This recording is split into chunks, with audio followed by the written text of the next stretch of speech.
Bismillahirrahmanirrahim. Assalamualaikum warahmatullahi wabarakatuh. Waalaikumsalam warahmatullahi wabarakatuh. Waalaikumsalam warahmatullahi wabarakatuh. Selamat malam Ananda semua. Salam sehat selalu untuk kita. Pada malam hari ini kita melaksanakan Zoom meeting pertemuan ke-12. Dan untuk memandu jalannya presentasi pada malam hari ini, kita minta kesediaan Dava Dwi Saputra selaku moderator umum. Kepada Dava, disilakan. Ya, untuk kelompok 4 bisa disiapkan dulu PPT-nya.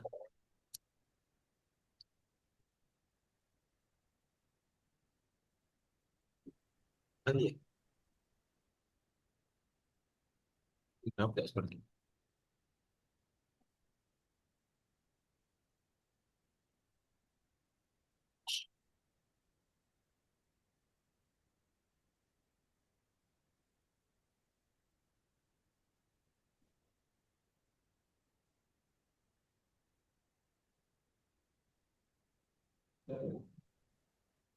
Untuk kelompok 4 sendiri, siapa yang menjadi moderator untuk kelompoknya nih? Saya.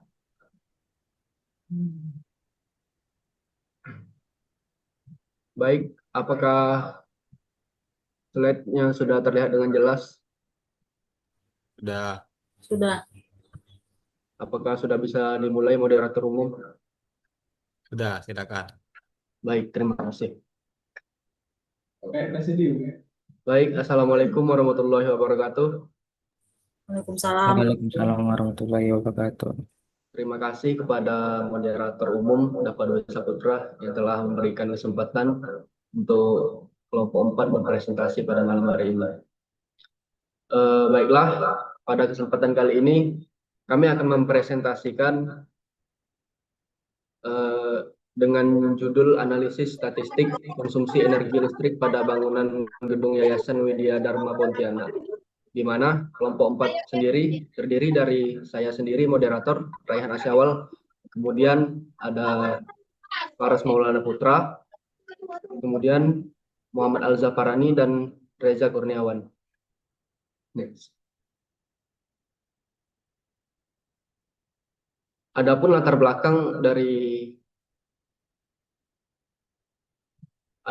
belakang sebagai berikut, di mana konsumsi energi listrik terus bertambah seiring pertumbuhan ekonomi. 5 sektor konsumen energi utama yaitu meliputi transportasi, rumah tangga, industri, komersial, dan lainnya. Sektor komersial sendiri, khususnya bangunan atau gedung, membutuhkan pengelolaan energi yang cermat. Ketidakseimbangan antara kebutuhan dan pasokan energi menuntut langkah efisiensi. Pemerintah melalui Departemen Pertambangan dan Energi telah menyusun panduan konservasi energi untuk gedung dengan konsumsi besar. Audit energi diperlukan untuk menganalisis pola konsumsi dan mengidentifikasi peluang penghematan guna meningkatkan efisiensi dan mengurangi biaya operasional. Untuk tujuan dan penelitian, dan slide selanjutnya akan dijelaskan kepada rekan-rekan anggota kelompok saya. Baik, saya akan melanjutkan dari Rayana Syawal. Baiklah, tujuan penelitian dari penelitian ini yaitu mengetahui intensitas konsumsi energi atau IKE, di tiga gedung. Kedua, menganalisis efisiensi konsumsi listrik pada pencahayaan dan AC. Tiga, mengidentifikasi peluang hemat energi. Lanjut.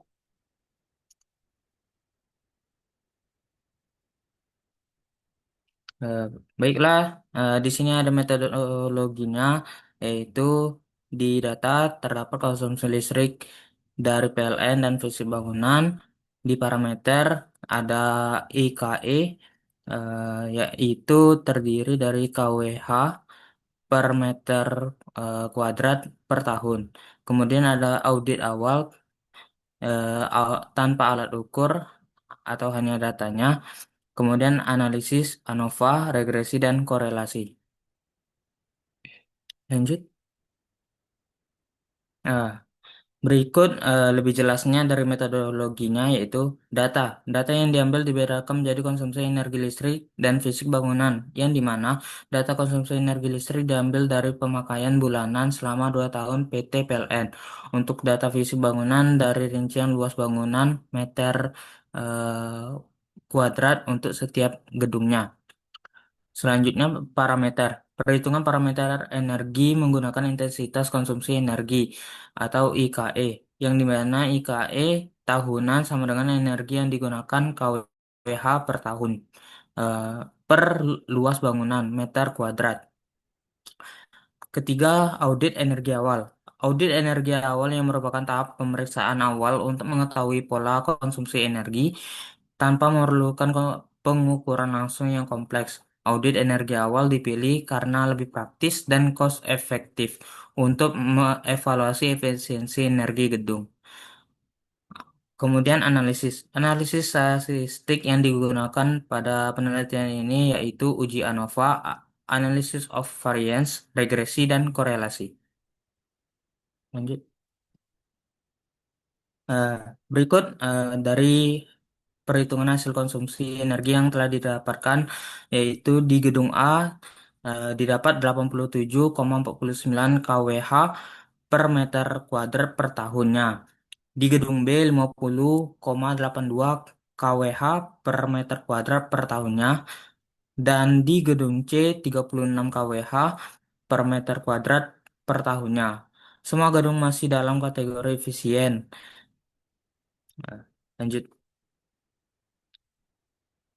Selanjutnya akan dibacakan oleh kawan saya.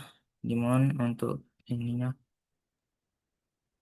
Alza. Baiklah, saya akan melanjutkan presentasi dari para Semona Putra. Hasil uji ANOVA terbagi menjadi dua. Yang pertama komponen lampu, yang kedua komponen AC.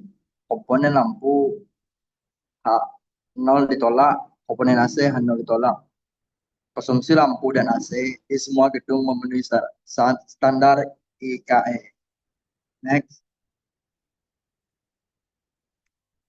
Langkah-langkah analisis regresi. Yang pertama, persamaan linear ganda. Yang kedua, menghitung nilai koefisien A, B, dan B. Penyelesaian persamaan linear. Yang keempat, kesimpulan. Next. Hasil analisis regresi persamaan Y min 0,0803 ditambah 0,0013 X1 ditambah 0,00184 X2. X1 konsumsi listrik lampu, X2 konsumsi listrik AC. X2 lebih berpengaruh terhadap nilai IKE. Next.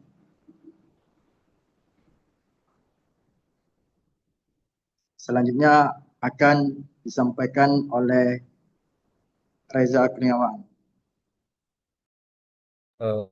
Baik, kemudian setelah melakukan uji sebelumnya, untuk selanjutnya yaitu uji korelasi. Untuk uji korelasi sendiri yaitu cara yang digunakan untuk menentukan kerataan hubungan antara dua atau lebih variabel yang berbeda. Nah, untuk uji korelasi ini memiliki beberapa langkah, yaitu untuk langkah yang pertama menentukan hipotesis pengujian, di mana dalam hipotesis pengujian ini ada dua, yaitu HO, di mana tidak terdapat hubungan antara pemakaian energi listrik pada lampu dan AC terhadap nilai IKE. Eh, untuk IKE itu sendiri adalah pembagian antara konsumsi energi listrik dengan setiap satuan luas bangunan gedung pada kurun waktu tertentu per tahun atau per bulan. Eh, Kemudian untuk HI yaitu terdapat hubungan antara pemakaian energi listrik pada lampu dan AC terhadap nilai EKE. Nah, setelah menentukan hipotesis pengujian, selanjutnya yaitu em, menentukan statistik uji, di mana untuk statistik uji ini memiliki rumus, yaitu F hitung sama dengan R kuadrat dibagi dengan K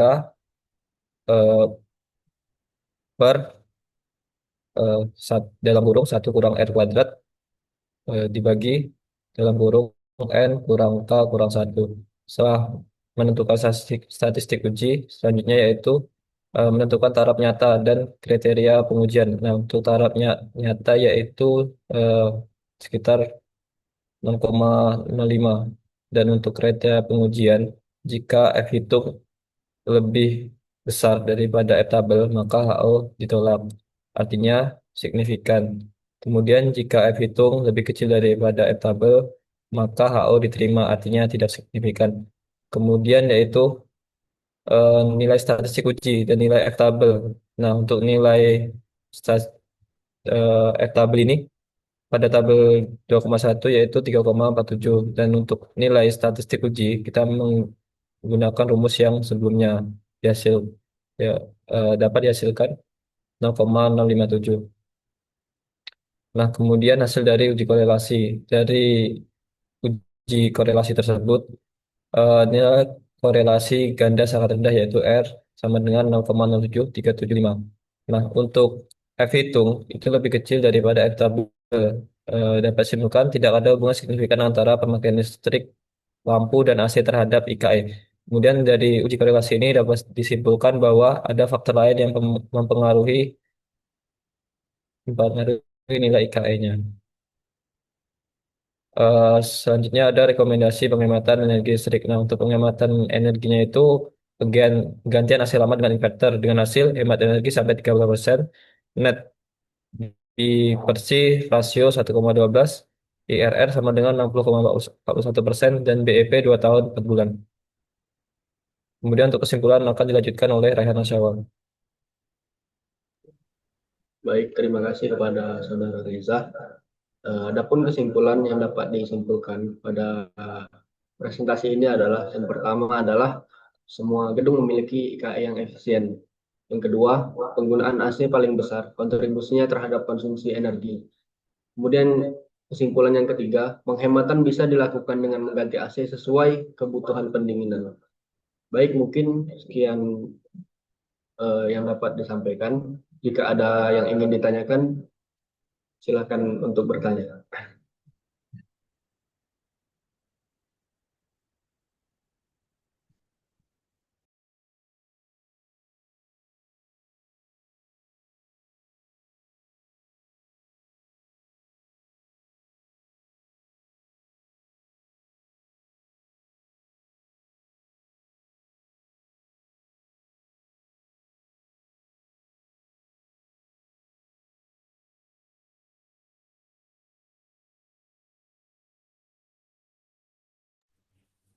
Ada yang ingin bertanya, Ananda?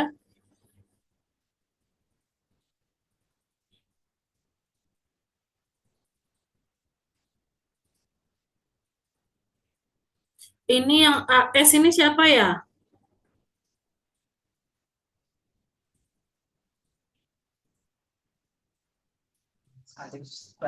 Mohon maaf Bu, Arif Sarifudin Bu. Oh, oke.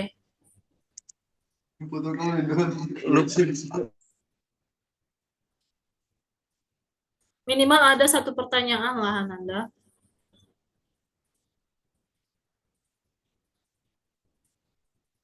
Tapi kalau emang nggak ada ya udahlah, Ananda udah malam juga ya.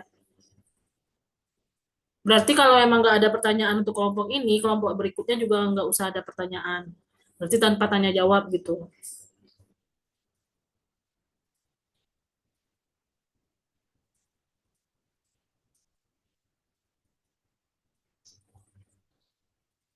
Oke, kalau nggak ada, silakan ditutup kelompok berapa ini? 4 ya? Kelompok 4. Baik, terima kasih kepada Bu Bunga. Ya, mungkin cukup sekian presentasi dari kelompok 4. Terima kasih atas partisipasi pada rekan-rekan kalian. Saya akhiri. Wassalamualaikum warahmatullahi wabarakatuh. Waalaikumsalam warahmatullahi wabarakatuh. Terima kasih untuk kelompok 4 atas presentasinya. Selanjutnya ini kita lanjut ke kelompok 5. Kepada kelompok 5, kami persilakan untuk menampilkan PPT-nya.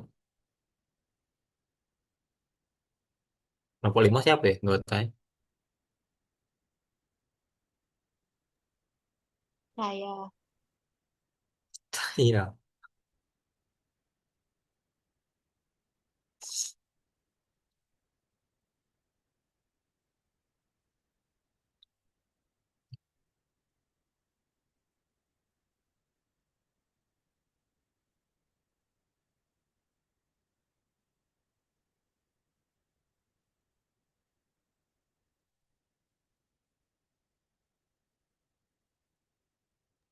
Yang share screen-nya siapa? Yo kalian ini ketua apa sih nggak kelompok 5 lah so. Kok boleh nak langsung WSN ini share we. Lewat.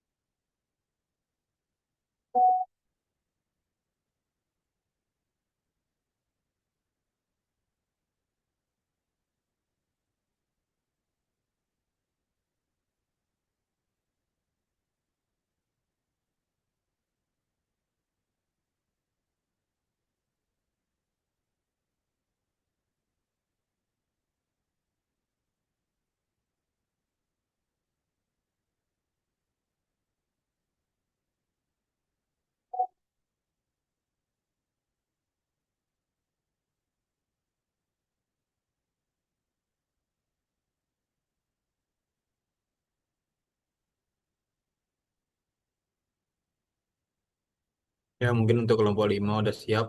Saya serahkan kepada moderator kelompok 5 untuk melanjutkan presentasi.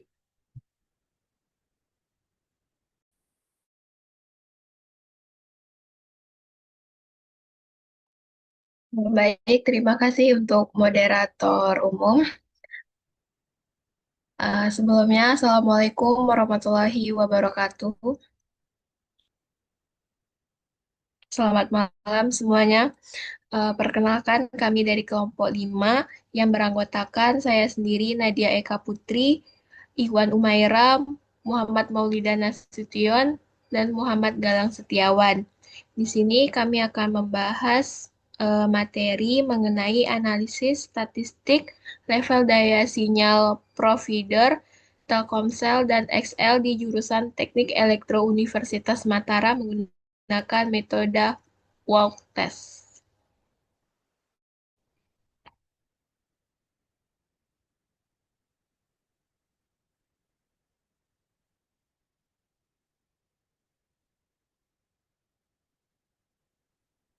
Adapun pendahuluan dari materi ini yaitu permasalahan fluktuasi dan akses data sulit pada jaringan 4G LTE menjadi krusial di era digital. Kebutuhan konektivitas handal terutama di lingkungan kampus pasca pembelajaran offline mendorong penelitian ini untuk mengkaji kondisi sinyal di Fakultas Teknik UNRAM.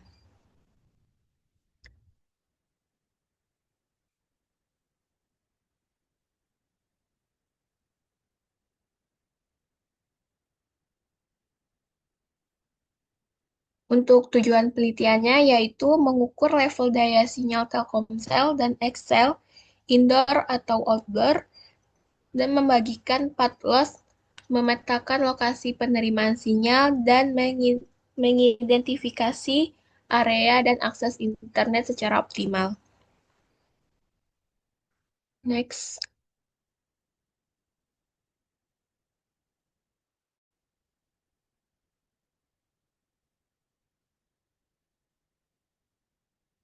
Untuk penjelasan selanjutnya yang akan dibahas oleh rekan saya Galang Setiawan.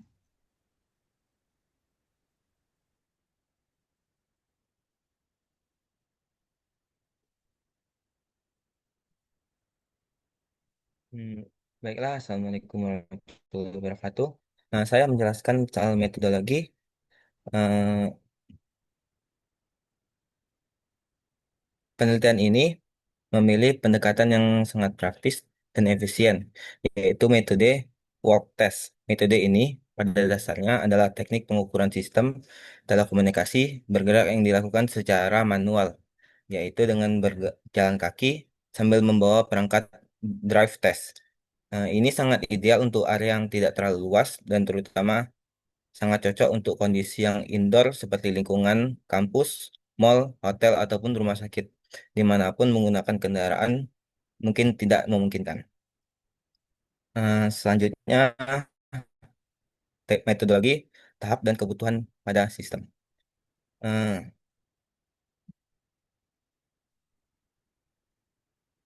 Melanjutkan pembahasan metodologi sebelumnya, ada dua aspek kunci dalam analisis data yang perlu kita pahami. Perhitungan jarak, daya rugi, jalur, atau patch loss. Penelitian melakukan perhitungan jarak antar setiap titik. Pengukuran ini di lapangan dengan lokasi bits. Perhitungan ini didasarkan pada data koordinat, latitude, dan longitude yang akurat yang mereka peroleh dari perangkat GPS seperti titik, formula trigonometri standar yang digunakan untuk mengkonversi koordinat geografis menjadi jarak linear dan dalam meter. Selanjutnya yakni adalah lokasi pengukuran dan skema. Hmm, Proses penelitian ini dilakukan melalui serangkaian tahap yang sistematis dan struktur, seperti dapat kita lihat pada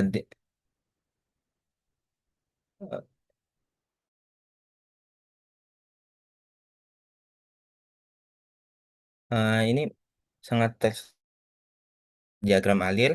Saat ini meneliti dimulai mengumpulkan dan itu mereka melakukan penelitian posisi base track station atau BTS eh, terdekat yang menjadi sumber sinyal dan memetakan koordinat menggunakan GPS. Langkah selanjutnya adalah penelitian linear dan titik-titik pengambilan data. Di area penelitian ini dengan jarak antar titik yang ditetapkan secara presisi. Selanjutnya yakni lokasi pengukuran. Studi dilakukan di Fakultas Teknik Unram dengan BITS Revesil di Hotel Nutara menggunakan indoor dicontohkan koordinat gedung B lantai 3 jurusan Teknik Elektro dengan jarak 428,52 meter dengan BITS XL. Mengambil 30 data per detik dengan jarak 0,6 meter menjauh bits. Dapat dilihat koordinat di sumber yang saya ambil dari jurnal yang diberikan. Selanjutnya akan dibahas lagi oleh teman saya. Terima kasih.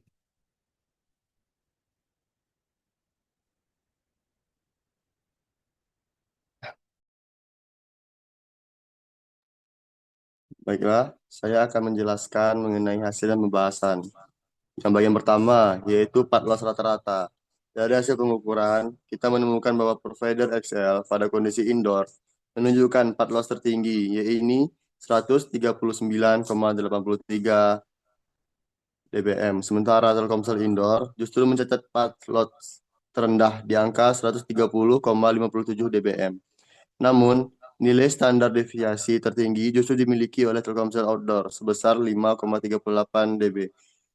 Ini bisa menjadi indikasi adanya fluktuasi sinyal yang cukup besar, kemungkinan karena variabel lingkungan atau bahkan kesalahan manusia selama pengambilan data. Selanjutnya bagian kedua, yaitu koreksi part loss dan jarak. Menariknya, hubungan antara part loss dan log jarak ternyata tidak membentuk pola linear. Koefisien korelasi yang diperoleh berada di bawah 50%, yang berarti hubungan antar variabel ini lemah. Salah satu penyebab utamanya adalah fluktuasi data GPS yang cukup mengganggu konsistensi jarak yang sebenarnya. Namun, saat kita lihat lebih dalam, nilai eksponen part loss memberikan insight yang menarik. Yang bagian pertama yaitu indoor, nilai N berkisar antara 1,63 hingga 1,95, sesuai dengan karakteristik line of sight dalam gedung. Selanjutnya outdoor, nilai N berada di kisar 1,97 hingga 2,09 mencerminkan lingkungan luar dengan banyak hambatan fisik. Nah, selanjutnya bagian ketiga, yaitu pemetaan sinyal provider XL. Hasil pemetaan menunjukkan bahwa sinyal XL indoor umumnya berada dalam kategori normal, sekitar 100 dBm. Namun, saat bergerak ke area outdoor, kualitas sinyal mulai membaik. Di sisi utara kampus, sinyal masuk kategori good hingga very good, 90 dBm hingga 80 dBm. Sementara di barat, selatan, dan timur, sinyal tetap stabil di level normal. Nah, selanjutnya di bagian keempat, yaitu pemetaan sinyal provider Telkomsel. Untuk Telkomsel, kondisi indoor didominasi oleh sinyal kategori medium, sedangkan outdoor kualitas sinyal lebih beragam, yang dimana di bagian utara dan selatan berada di level medium, di bagian timur memperlihatkan sinyal yang bervariasi tajam dari good hingga bad, sedangkan barat menunjukkan kualitas yang relatif baik.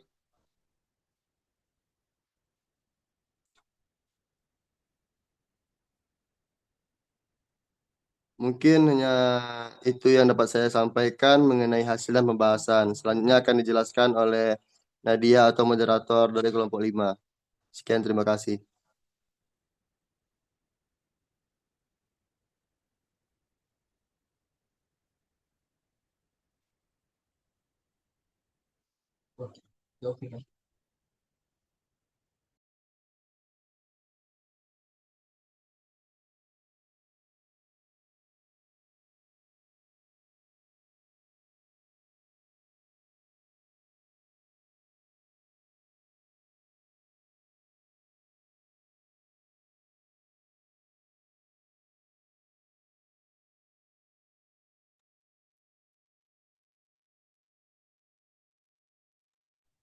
Mungkin untuk kesimpulannya akan dibacakan oleh Maulida Nasution. Baik, terima kasih moderator. Selanjutnya, bagian kesimpulan.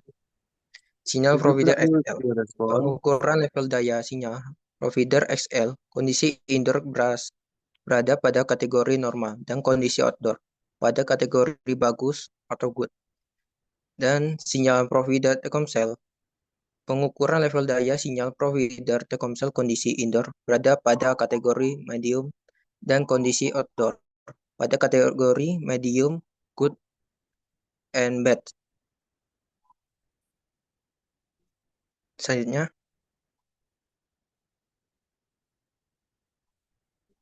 baik, presentasi ini akan dilanjutkan saya serahkan pada moderator. Pada moderator, persilakan. Baik, terima kasih untuk kelompok 5 yang sudah memaparkan materinya. Mungkin berikutnya kelompok 6, kelompok saya sendiri. Tolong kepada saudara Teddy untuk membagikan PPT-nya.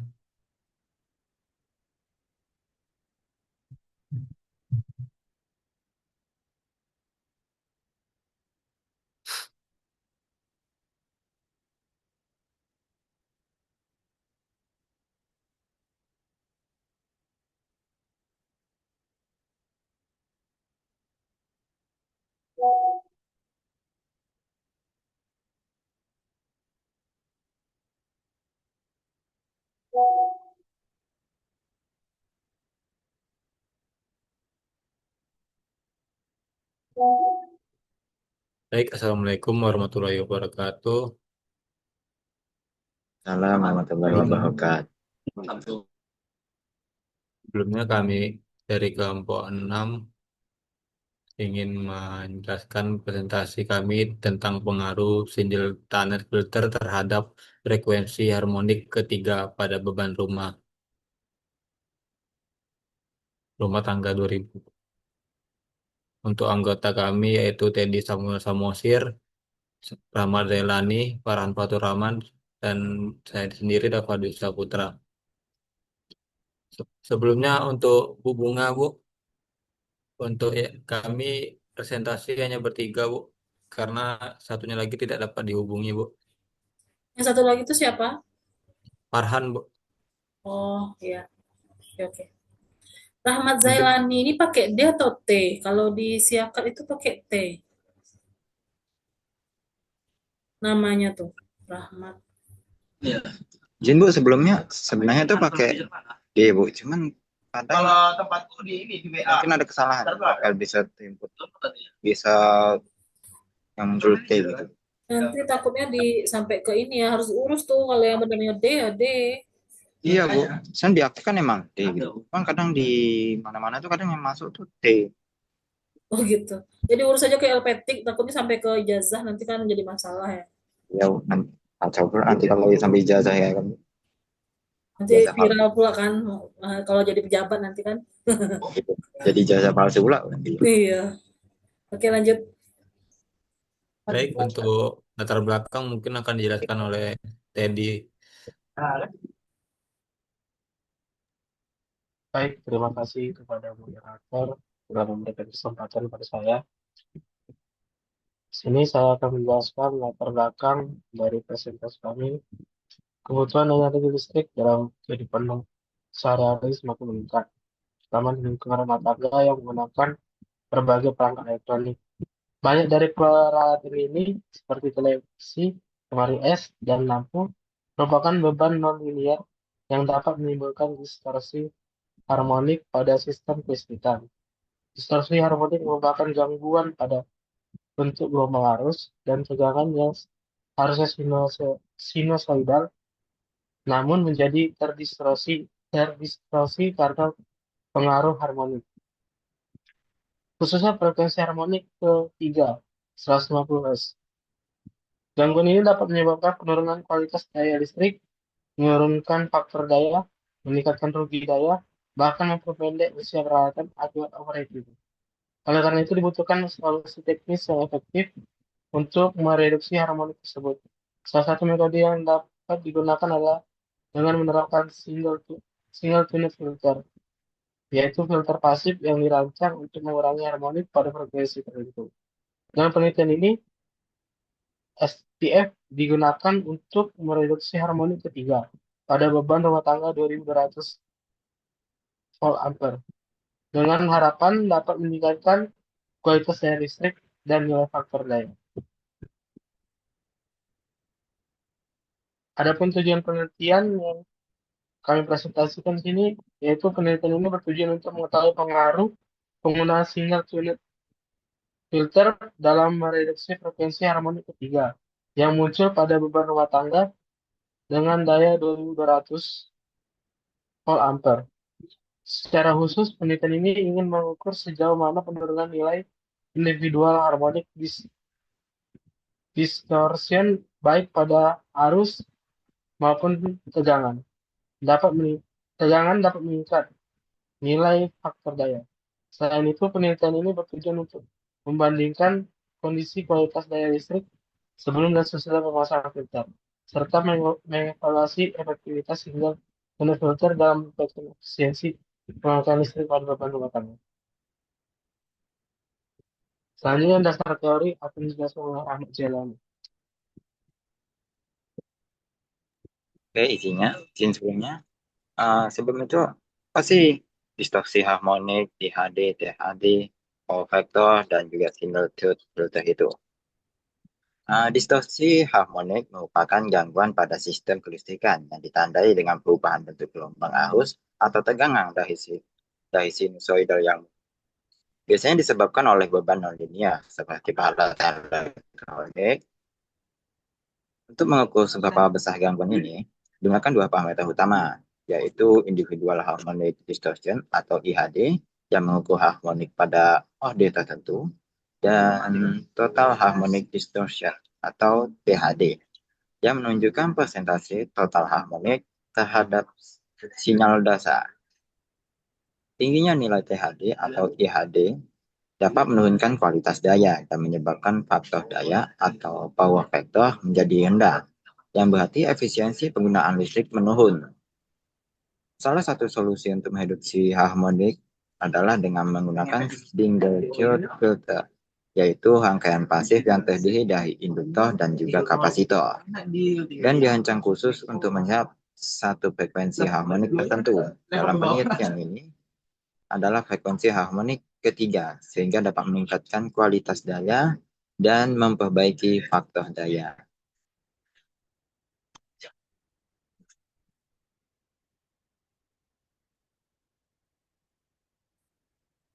Metodologi penelitian. Penelitian ini dilakukan dengan metode observasi langsung pada rumah tinggal dengan daya 2200 PA di wilayah Pondok Kelapa. Data diambil menggunakan alat ukur bernama Hioki 3197 Power Quality Analyzer. untuk mencatat nilai IHD, IHDI, IHDP, dan faktor daya sebelum serta sesudah pemasangan single tube filter. Pengolahan data dilakukan menggunakan perangkat lunak SPSS Statistik 21 dengan uji normalitas, korelasi person, dan uji T berpasangan guna melihat hubungan dan perbedaan yang signifikan antar variabel.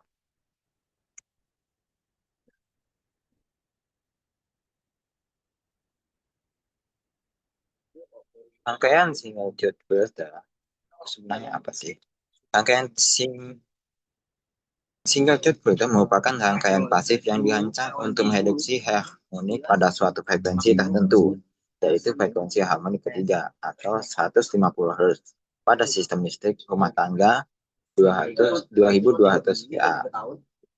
Filter ini terdiri dari dua komponen utama, yaitu induktor dan juga kapasitor yang disusun secara seri dan dipasang paralel terhadap beban.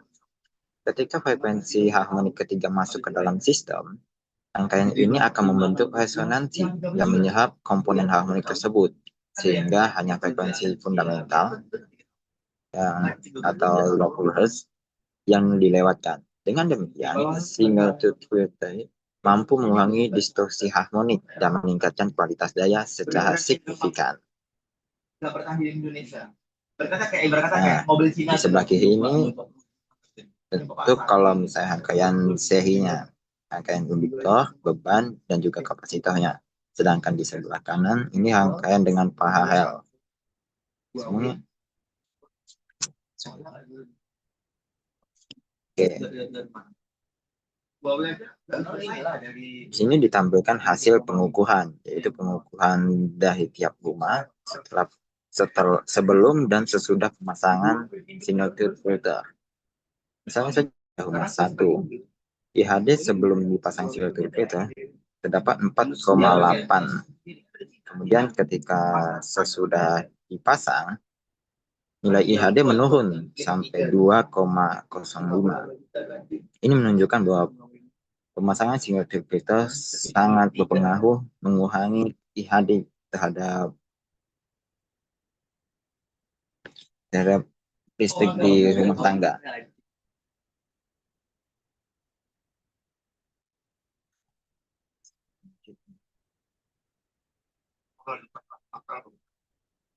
Oke, untuk hasil pengukuran akan dijelaskan oleh teman saya, Dava Dwi Saputra.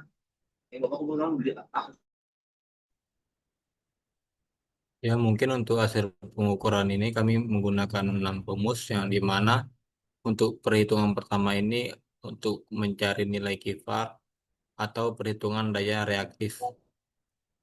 Biasanya digunakan untuk mengukur AC yang dimana rumusnya adalah kifar sama dengan akar mutlak 0,255 ke 85 ditambah 2 ditambah 0,2552 dikurang akar 0,2550 dikali 9 terus ditambah 2 terus 2 ditambah 0,2552 yang dimana hasilnya itu adalah 0,0698 var. Untuk yang kedua itu perhitungan mencari nilai XC atau reaktasi kapasitor. Berikut untuk perhitungan nilai reaktasi kapasitif yang dimana hasil yang kami dapat itu ialah 393,81 ohm. Dan untuk yang ketiga itu perhitungan mencari nilai kapasitor yang untuk hasilnya kami di sini mendapat hasil 8,086 sampai 10 mikrofarad yang untuk rumus keempat ini adalah perhitungan mencari nilai XL atau reaktasi induktif, di mana kami juga mendapat di sini nilainya 46,826 ohm. Untuk kelima, kami perhitungan mencari nilai L atau induktasi, dan di mana nilai yang kami dapat yaitu 113 berapa ya? Milihenry. Dan yang untuk layer itu perhitungan resonansi pada frekuensi harmonik ketiga yaitu 150 Hz. Yang dimana kami mendapat di sini nilainya 149,88 Hz sampai 150 Hz.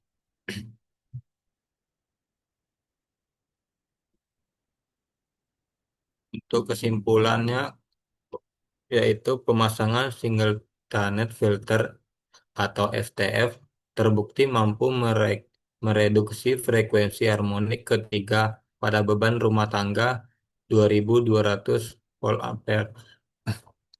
Nilai individual harmonic distortion baik pada arus IHDI maupun tegangan IHDV menurun setelah pemasangan filter.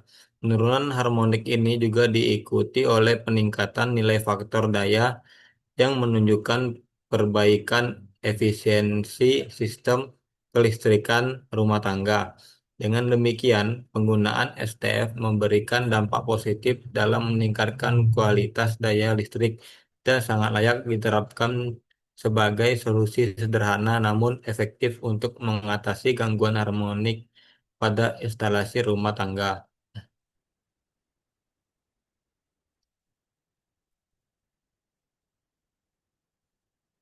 Mungkin hanya itu saja yang dapat kami presentasikan untuk teman-teman yang sudah memperhatikan. Terima kasih.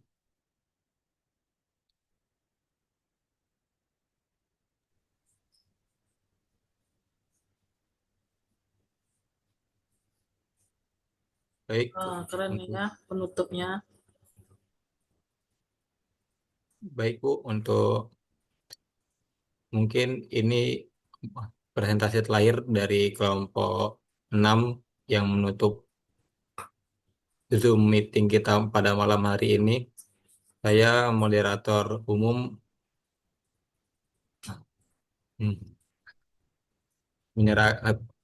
kembali menyerahkan Zoom meeting kepada Ibu Bunga. Baik, terima kasih kepada Dava Dwi Saputra yang sudah memandu dengan baik Zoom meeting pada malam hari ini.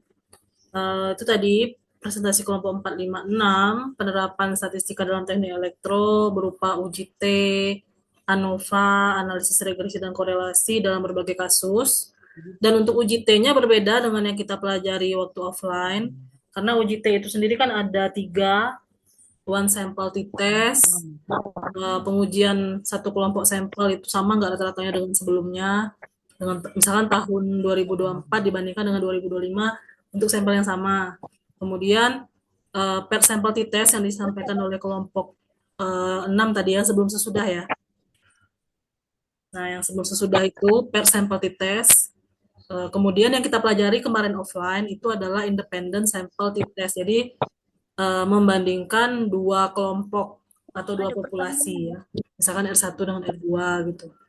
Tuh, jadi nanti untuk mengejar ketertinggalan mungkin akan Ibu berikan video UTV terus ANCOVA. Ini kan tadi ANOVA aja ya, dari beberapa pertemuan ada video, terus presentasi juga ANOVA. Nah, nanti akan diberikan ANCOVA untuk mengejar ketertinggalan ya. Karena kita, tapi diperpanjang sampai tanggal 26. Jadi kata Pak Wadek 1 boleh dilengkapi sampai tanggal sekitar tanggal 24 lah ya. Berarti 25, 26 itu sudah mengolah nilai. Kalau misalkan Ananda sudah pada selesai semua terus mau pulang kampung, berarti kita solusinya itu di pertemuan. Tapi nggak bisa juga sih pertemuan 16 kan Ibu UASnya pakai ini ya. software ya. Udah nanti kita bicarakan lagi. Mungkin itu untuk setiap kelompok Ibu apresiasi sudah sangat baik memvisualisasikan artikel yang Ibu berikan. Mungkin ada beberapa yang dipotong-potong, nggak apa-apa lah. Nanti kalau misalnya teman-teman yang masih bingung, ada pertanyaan mungkin sebenarnya, tapi udah lelah kan. Seharian ini banyak agenda ya, praktikum katanya. Tanya lapisan aku. Ya, Bu. Ya, jadi Ananda baca aja artikelnya kalau mau versi lengkapnya. Dan itu betul ya. Siapa tahu ada percikan ide dari kata kelompok 6. Bisa tuh mungkin Ananda pakai untuk apakah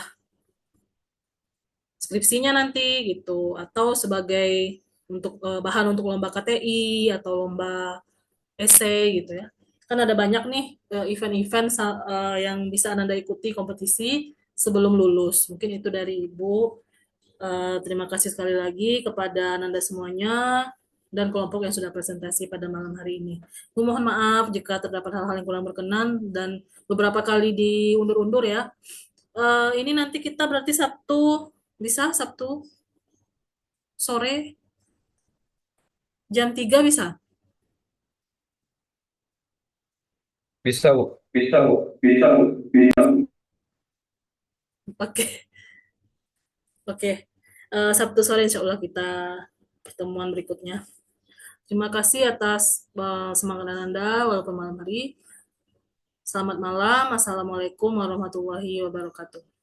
Waalaikumsalam warahmatullahi wabarakatuh. Terima kasih, Bu. Sama-sama semua.